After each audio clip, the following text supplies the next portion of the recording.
What up, Fight World? It's your boy Ego, and I'm back with some more boxing. Back with my post-fight HBO. Francisco Vargas defended his title against the veteran Orlando Salido.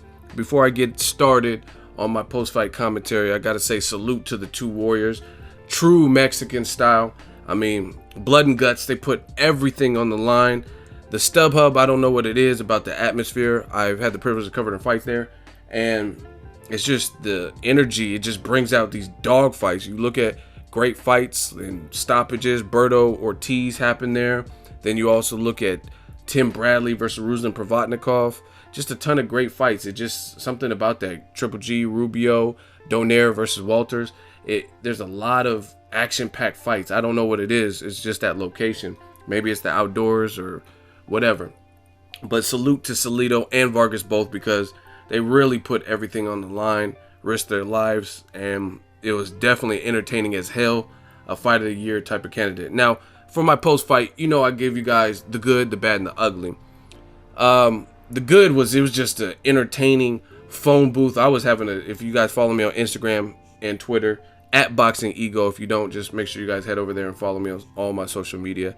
But I was having a good time. I was doing some live tweets and making memes, and it was just a fun fight. I was actually going to drive up and cover it, but I just didn't know if it was a big enough card and stuff to, you know what I mean? These trips cost money, to be honest, to keep going. And I traveled when I went last month in May 4 times. I went to LA twice and then Vegas twice, covering the Wade, Golovkin, Canelo Khan, the Charlo brother triple header, and Berto Ortiz. So I was kind of like, I don't really feel like driving. But I'm glad I got to enjoy and watch the fight. Definitely a good fight, barn burner, fight of the year, immediate fight of the year candidate. So there should be some other good fights that maybe can compete with that. Ruslan Provodnikov versus John Molina Jr. That should be another similar style fight. And the good is this was a type of performance from both where nobody's stock goes down, even though it was a majority draw. So technically nobody won. It doesn't hurt either person's fight. Like HBO, I know for a fact HBO wouldn't mind having either guy back based on what they've seen. You know what I mean? I don't know how great the ratings will be just based on their names, but if the ratings are indicative of the action, then it should have good ratings. But I don't know what their star power is like. I didn't see too much promotion for this. But the good is it doesn't really hurt either fighter. They can both go on. Like Orlando Salido could rematch Vasyl Lomachenko, and he holds a win over Vasyl Lomachenko. So if Lomachenko beats Rocky Martinez, see, this is the thing. I thought Rocky Martinez lost to Orlando Salido on that Mayweather undercard. I forgot which one it was, but they had that second fight, and I thought Salido won that fight. And they didn't give it to him, and they let Rocky Martinez keep his belt. So I thought that was kind of some bullshit. And if Vasyl Lomachenko were to beat him, now he'll have the belt from Rocky Martinez that Salido technically should have had, in my opinion.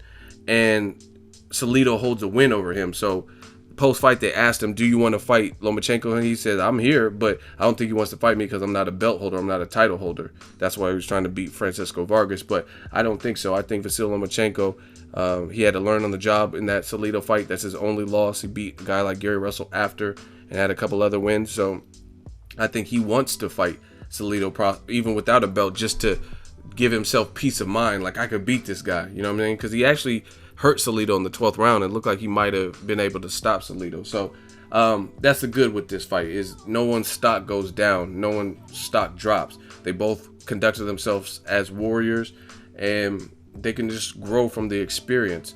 Now, let me talk about some of the bad and the ugly. Although this was a very fun fight to watch, as a boxing aficionado, someone who watches boxing, it's like if this were a video game, I wish I could take the controller and control what the fighter does. So from a sweet science perspective, and I understand not everyone's going to have an impeccable defense and slick fighter and stuff like that, but I do think some of the bad is Francisco Vargas. He's young. He's younger than Vargas. Vargas is a dog. He's a veteran. He's going to come at you rough and rugged for 12 rounds unless you get him up out of there. You know what I'm saying? And for that reason, knowing his pedigree, he gave tough fights to Mikey Garcia. Even though Mikey Garcia looked good, real good early, he ended up breaking Mikey Garcia's nose, but he was actually coming on late in that fight after Mikey Garcia, I think, dropped him 4 times. He's been in fights with Robert Guerrero, Yuriorkis Gamboa, the Juanma Lopez. he's a dog. He has plenty. Juan Manuel Marquez, he has so much experience. So the bad for Vargas is, I think he could have made this as, again, I'm not complaining. It was great action, and I hope both guys are healthy and safe. But from a actual boxing perspective, I think he could have made the fight easier on himself. He's the taller fighter. It looked like he had longer arms, so he could have used, and I think he was the better boxer than Orlando Salido. So you have to find a way, like, it doesn't make sense in that style fight when this is what Salido does each and every time. He doesn't care if he rabbit punches you, if he throws 3 or 4 punches and 2 of them are low, if he comes in his head, is like, his elbows you. He doesn't care about none of that. He's just coming. He's coming forward. And there's little subtle dirty tricks that he does. And if the ref doesn't jump in and warn him, he's going to keep doing it. And the way I was always taught in boxing is, if you're doing something that's subtly dirty and you can keep doing it and you're not getting warned or anything, shit, why would you stop it if it's giving you a slight advantage? Little things like some nasty cuts open up over Francisco Vargas's eyes. Like, he'll come in with his head and apply weight and push his head into you. That shit hurts. You know what I'm saying? You got deep ass cuts. If you really think about it, think about this. He has a big ass bald dome. Guy has deep cuts, and he's leaning his body on you. Sweat produces salt. You know what I mean? Just think about salt in the wound. You know, ever heard of it? Oh, you're putting salt in the wound. Think about somebody's sweat and that trickling down into your cuts. You know what I mean? Plus, they're pressing down upon it. You know what I'm saying? Because it hasn't been stitched up. You're in the middle of a fight. Little things like that. So just coming in with his head, stuff like that. So from a boxing perspective, I think Francisco Vargas was a superior boxer with the taller frame and things like that. He should have jabbed a little bit more, and he should have boxed more, because he was getting drugged into the wrong style fight that benefited Salido. Again, this is what he does each and every fight that I've seen. You know what I mean? He's just coming. And you got it. It doesn't make sense to have 2 bulls in that situation. One person has to kind of play the matador. You know what I'm saying? And given, it's like Triple G versus Lemieux. That was an easy fight. It looked like an easy fight for Triple G, because instead of coming forward as much as he normally does, he knew they were both immense punchers, so he played it a little bit more cautious, and he played more of the matador and controlled Lemieux with the jab until he was able to produce and set things up. So that's what Vargas should have did. Again, it's cool, the Mexican style or whatever, where he's coming forward, but you could take your shelf life down, and I like both fighters. I like Salido and I like Vargas, but again, for Vargas, for Salido, this is what he does. So you don't want to benefit him. This is his style. So let's talk about some of the ugly. The ugly, I guess, would be, some people had Salido winning, some people had Vargas winning, some people had it a draw. I think this type of fight is very hard to score. Me personally, I probably was going to give it to the champion, which was Francisco Vargas, by 1 or 2 rounds. And I think the first 6 rounds, I had it even after 6. Because I didn't write it down, so I'm going to try to go off the top of my head. But after 6 rounds, I had it pretty much even, right? So both fighters were, had 3 rounds apiece. And then after that, I thought Salido, if I'm not mistaken, I think I had him winning 7 and 8.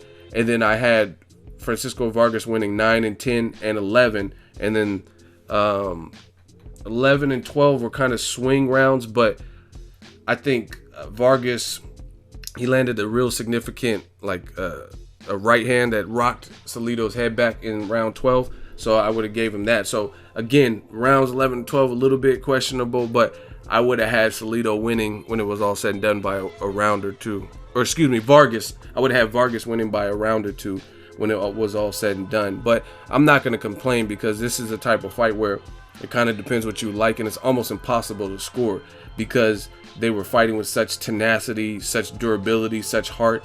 It's really hard, because as soon as Francisco Vargas landed something of note, then Salido would immediately come back, and like there's a point, they both got hurt in the fight. I know that for a fact. I can see it on their body language and stuff. They both got hurt, so that's a given. But what I'm saying is, let's say Vargas hurt Salido, then he would immediately come back and try to pile it on and throw 8 to 10 punches. So, you know what I mean? It's kind of hard to score for those reasons, because they both had so much damn heart.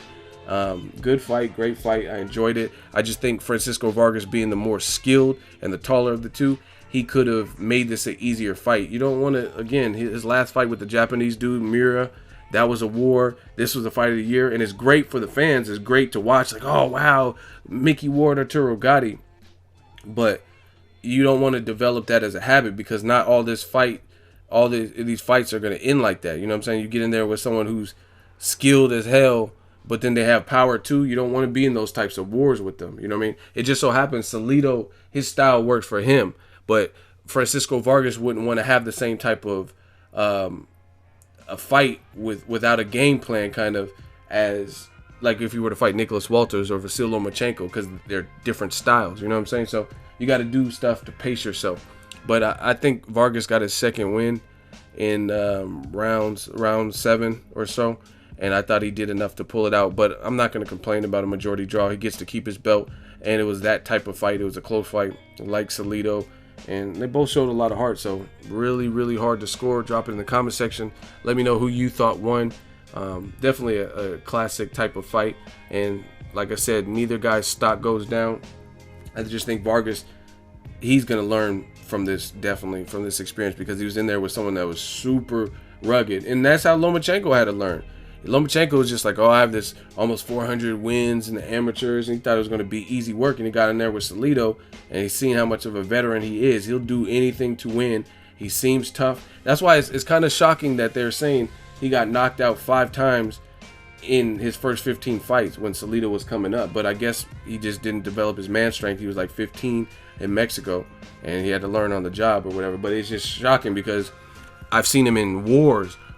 He fought another, Salido fought another Japanese guy too, I think over in Japan, and that was a war too. He's been in these types of wars, and it seems like he has a good chin. So it's just crazy to think about him getting knocked out that many times early. But Vargas is definitely going to learn from this experience. You got to control the pace. Look at what Mikey Garcia did. He didn't have as much problems with Salido. He was actually dominating Salido in the early half, and that was Mikey Garcia's very first step up. People were like, oh, who's Mikey Garcia? Who's he really beat? Salido was that first guy where he really had stepped up in competition, and he did real good. And that's just from the sweet science and just boxing and using his attributes against Salido. Again, it doesn't make sense to approach Salido like a bull. Look at Mayweather versus Maidana.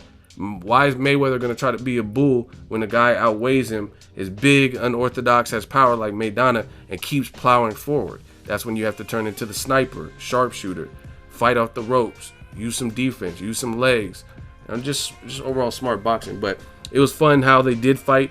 I just think Vargas, he could have made it a little bit easier on himself. I did have him winning a round, 1 round, 2 rounds, but a majority decision is definitely fair. Drop it in the comment section. Let me know what you guys think. As always, hate, comment, and subscribe. Till next videos, Ego signing off. So if you enjoyed this video and want more content like this on the channel, you can show your appreciation by going to the PayPal donate button or the YouTube support button, and you can donate any amount that you feel is equivalent to the value of this video. Much more to come. Thank you guys for your support. Boxing Ego, the future of boxing.